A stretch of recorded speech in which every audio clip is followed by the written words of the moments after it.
Assalamualaikum warahmatullahi wabarakatuh. Berjumpa lagi dengan Arif Nur Cahyo di sini dari Jabar Business Partner. Setelah beberapa saat yang lalu kita berjumpa dengan perkenal apa itu AVC dan apa itu peranan dari Nahdlatul Ulama, kami di sini kembali ditemani dengan 3 orang icon. Kita sebut icon saja mengenai sejauh mana perkembangan dari pembuatan obat atau herbal pencegah dan pengobatan dari virus corona. Seperti apa di situ kita bertemu di sini dengan 3 orang. Pertama kami perkenalkan dengan Pak Asep. Siap. Sebelah kanan saya. Kemudian sebelah kiri saya ada Pak Bambang dan Pak Ari. Kita mulai dari Pak Asep.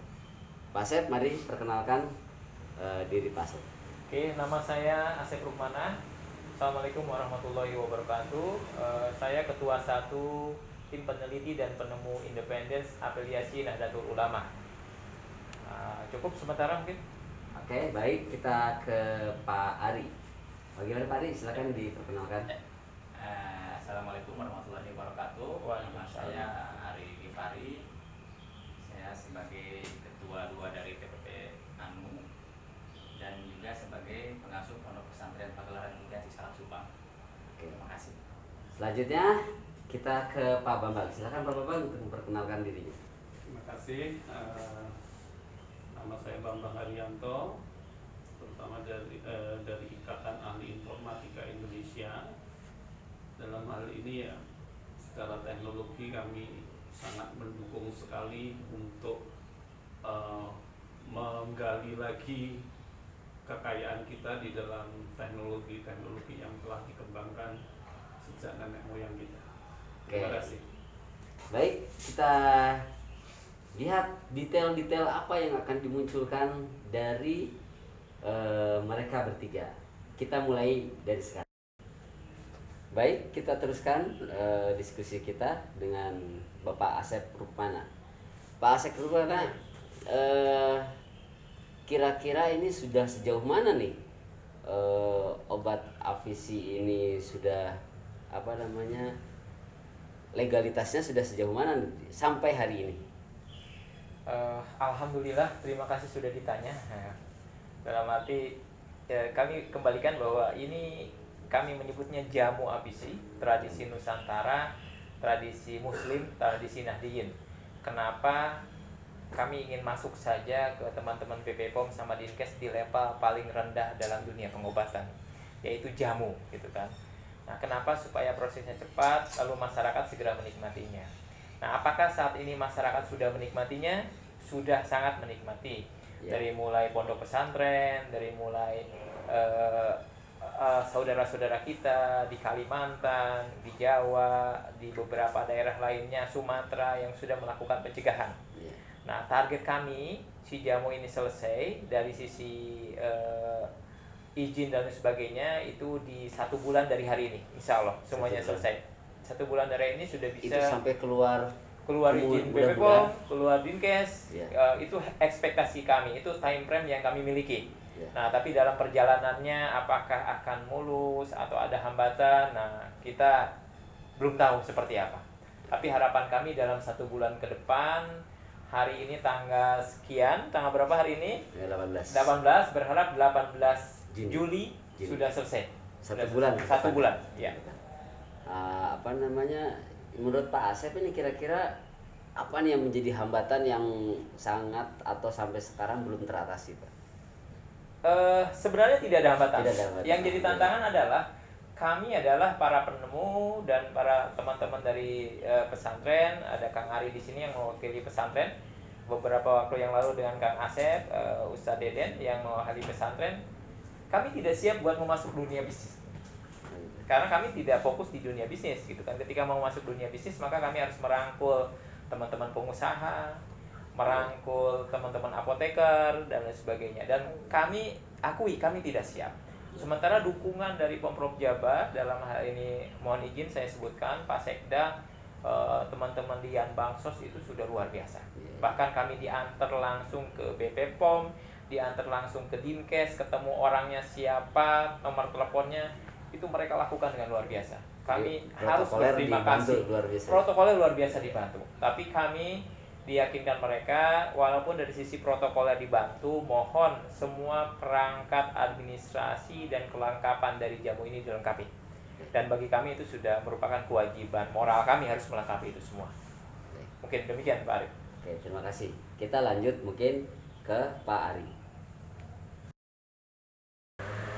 Oke, Pak Ari. Ya.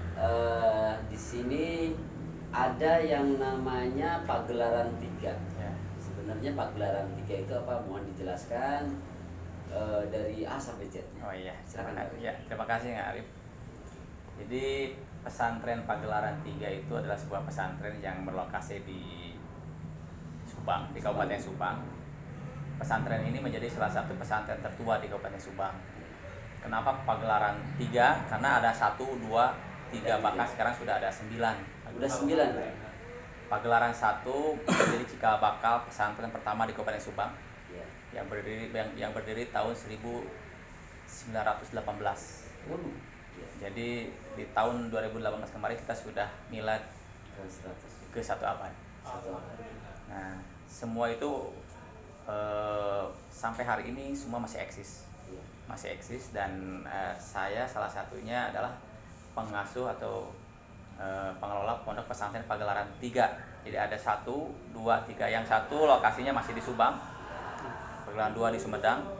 Pagelaran 3 di Subang. Tepatnya di Kecamatan Cisalak.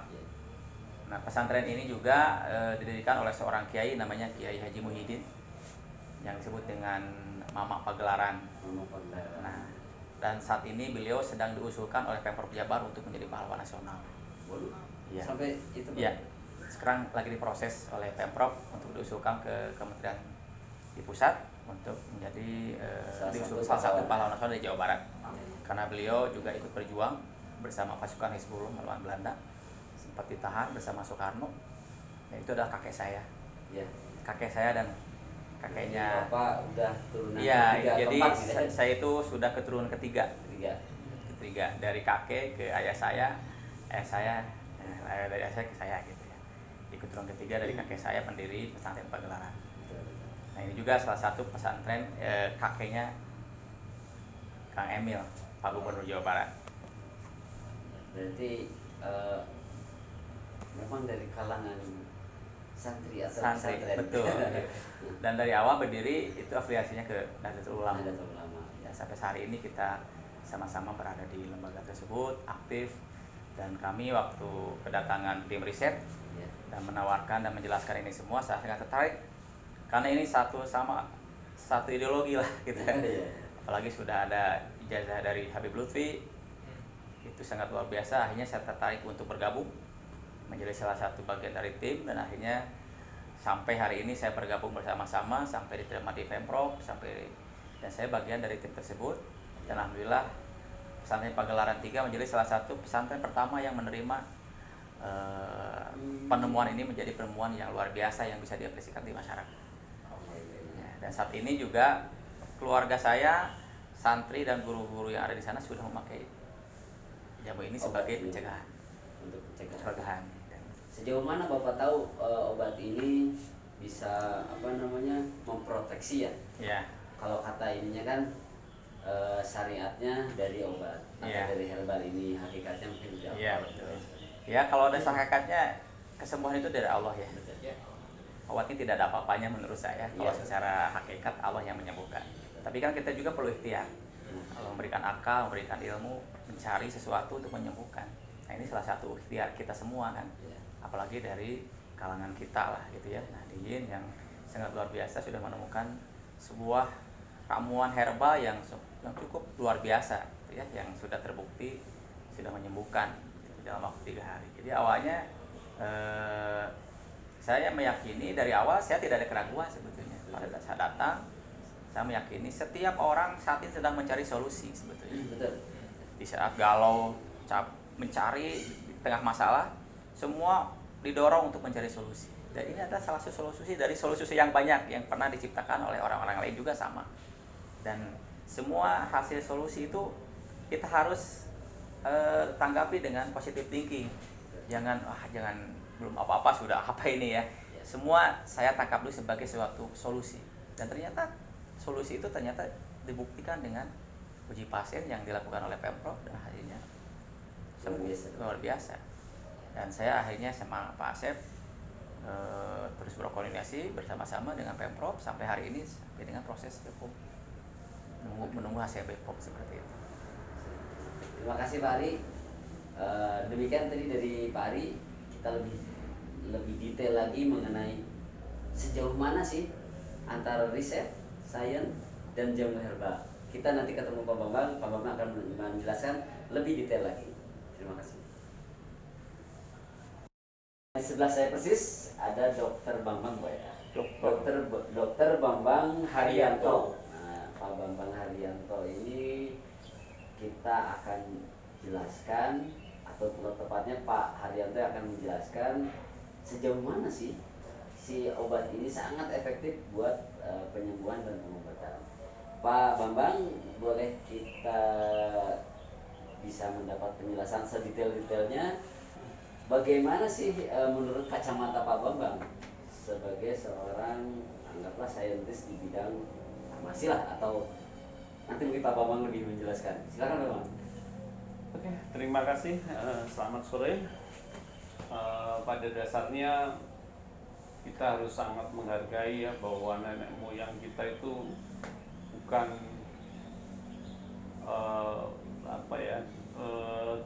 tidak maju ya. Kita punya gamelan yang itu teknologi metal yang sangat luar biasa.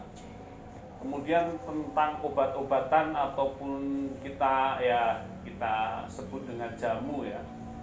Pada dasarnya saya pribadi itu mempunyai pandangan ya bahwa segala hal penyakit itu telah ada obatnya ataupun telah ada zat penanggulangannya yang ada di sekitar kita.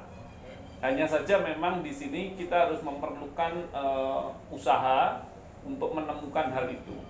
Nah, dalam hal ini tim dari Avisi ya, tentu saja mereka mempunyai katakanlah basis data ataupun basis pengetahuan tentang hal-hal yang mungkin oleh kedokteran modern dianggap sesuatu ya, tapi kalau dari nenek moyang kita itu kalau orang Jawa bilang adalah telaten sama setiti. Jadi cermat sekali mengamati sesuatu yang itu kemudian menjadi solusi. Nah, di sini tentu saja COVID itu sangat modern sekali, tetapi tentu saja itu tidak datang dengan sendirinya, pasti ada di sebelum-sebelumnya. Nah, di sini kumpulan obat ini tentu saja ada racikannya dan itu telah dilakukan oleh tim riset. Dan dalam hal ini kita herbal, dan yang saya sangat sukai adalah di sini bukan bypass daripada legalitas pemerintah, sehingga di sini akan melalui proses POM ya, Badan Obat dan Makanan Indonesia, sehingga itu akan menjadi sesuatu yang legal yang kemudian bisa disebarluaskan secara aman karena telah melalui uji dan standar yang ada di POM.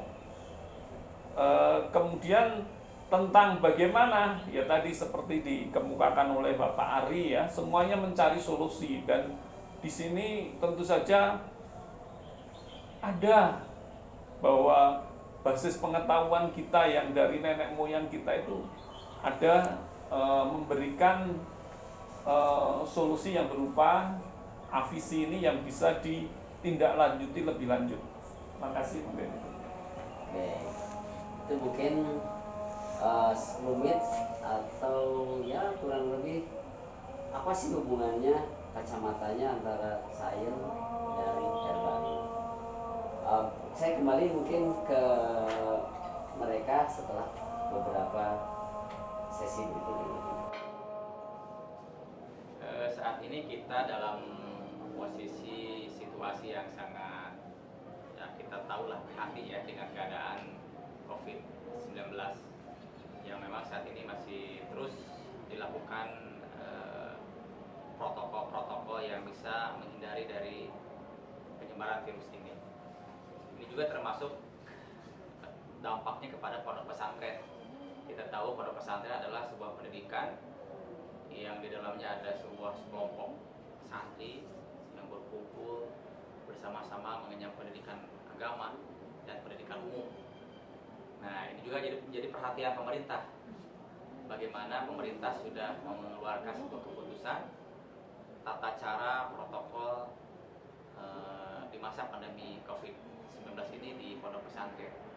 Alhamdulillah kemarin sudah keluar keputusannya dan saya mendukung niat baik dari pemerintah provinsi, dalam hal ini Pak Gubernur, untuk memberikan protokol di pondok pesantren yang itu semua sudah ditetapkan dan didiskusikan dengan matang, dan ini semuanya menjadi bagian terpenting dalam penyelenggaraan pondok pesantren di masa pandemi ini. Jadi saya ucapkan terima kasih dan mudah-mudahan semua bisa berjalan seperti biasa dan pembelajaran seperti biasa, tetapi dalam proses protokol COVID-19. Dan kedepannya ini juga harus kita perbaiki hal-hal yang kurangnya, dan kita sama-sama ingin sehat dan sesuai harapan kita ingin kembali normal. Barangkali seperti itu. Oke, protokol COVID-19 di lingkungan pesantren itu, pesantren ini sebuah komunitas yang sangat unik ya, berbeda dengan sekolah umum gitu kan. Mereka punya karakteristik kebersamaan yang luar biasa, bahkan berbagi makanan, berbagi tempat tidur gitu kan, saking jiwa sosialnya begitu tinggi. Nah, lalu tiba-tiba ada sebuah peraturan gubernur mengatur protokol kesehatan terkait pesantren. Dan ini sesuatu yang bagi saya, cara pandang kami, sesuatu yang luar biasa, sehingga memang para kiai, para asatidz, para santri bisa mengikuti rule bersekolah, menjadi santri yang bagus dan menghasilkan ilmu yang luar biasa. Di sisi lain, kesehatan mereka tetap terjaga. Jadi dukungan kami dari TPPI Anu buat peraturan gubernur ini insya Allah sepenuhnya.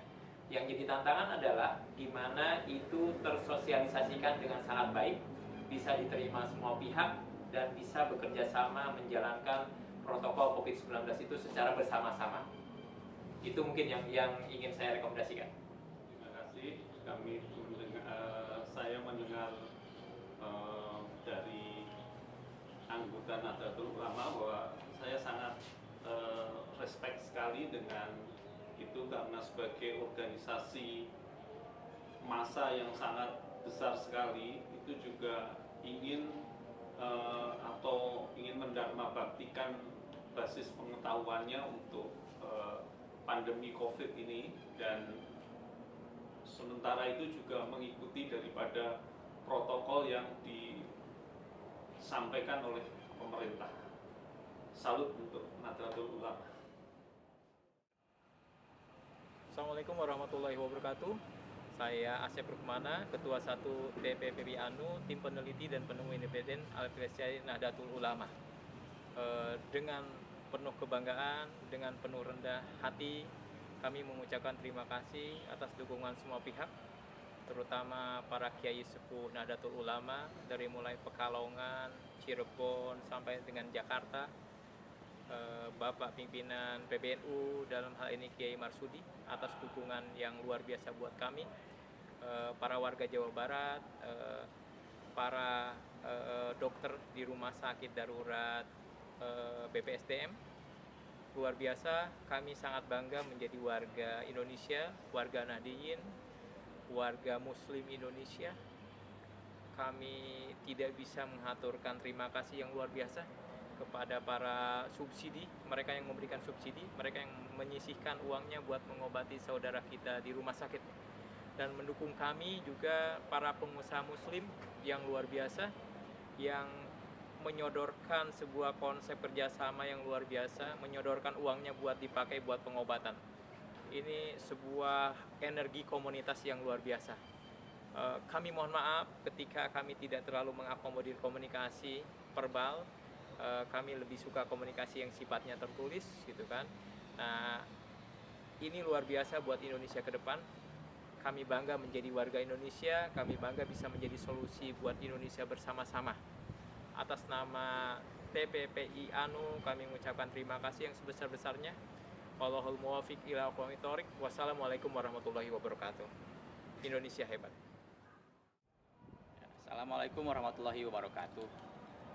Saya ucapkan terima kasih kepada semua pihak yang telah mendukung proses jamu herbal APC ini sampai pada detik ini sedang dalam proses BPOM di Provinsi Jawa Barat.